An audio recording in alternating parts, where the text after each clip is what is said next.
Добро почитувани. Нема кривична за директорката поставена од Рамис Мерко со средно образование во Струга. Нема кривична за директор на испитен центар што немаше испити речиси 2 години и што се поништија испити на над 110 кандидати. Нема кривична пријава за прескокнат септември во школа заради матни сделки. Нема кривична за воопшто немање учебници за ученици и за принтање на скрипти од ДУИ. Нема кривична за погрешни учебници кои што минале цел филтер во Министерството за образование. Нема кривична за неизработена платформа за онлайн настава. Се ова скандали и злоупотреби во образованието од ДУИ и СД, сама кривична нема. Но затоа има кривична за градоначалникот ВМРО ДПМН, затоа што во тој период, кога сопреа со работа за лиценци за директори, именувал ВД директор во училиште без директорски испит, затоа што 2 години нема или се поништува директорски испит. Епа, почитувани, ова е хунтата на дело во паника. Кривична пријава за Папазов, која што доаѓа кога ДУИ и СДС се во паника, во време кога Јовески, безгласниот обвинител, не смее да писне за Мерко и дури и организираше систем во насока на негова одбрана, а Бази, јавен обвинител за организиран криминал кому Али му седи над глава, не смее да писне за Соравија, не смее да писне за Груби, не смее да писне за Мерко, дури со ДКСК се скара и престана да комуницира, ама па затоа има кривична за Папазов од Кочани, градоначалник од редовите на ВМРО ДПМН,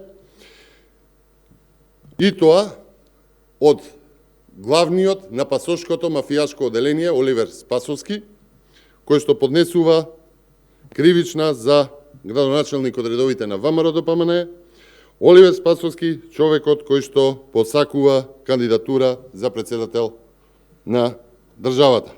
Почитувани, ова е срамно, ова е одраз на очајната состојба во која што се наоѓаат ДУИ и СДС. Ова е чист политички прогон по градоначалник од редовите на ВМРО ДПМН.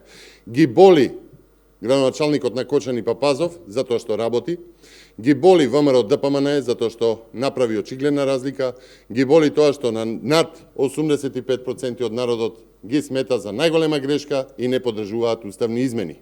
ВМРО ДПМН и градоначалниците нема да застанат со работа во корист на народот, работеле и ќе работат, вклучително и Папазов во Кочани. Познати се мотивите, познати се и идејните творци на овој политички прогон и наскоро ќе има одговорност. Ви благодарам, повелете со прашања.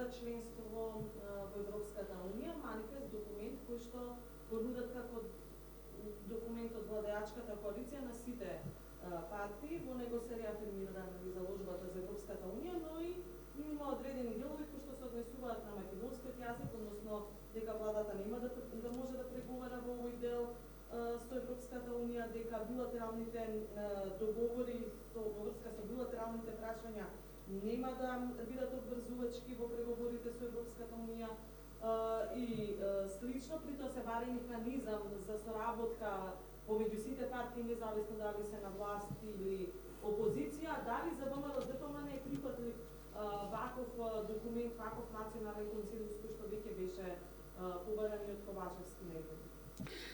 Со овој чекор, власт уште еднаш ја испушта можноста за консензус. Имено седнале Бујар Османи, Артан Груби, можеби Бојан Маричич, напишале документ кој што го насловиле манифест и откако самите го дефинирале, го пуштаат во форма на соопштение преку сервисна служба на СДС до јавноста со повик ВМРО ДПМН да прифати веќе напишан документ.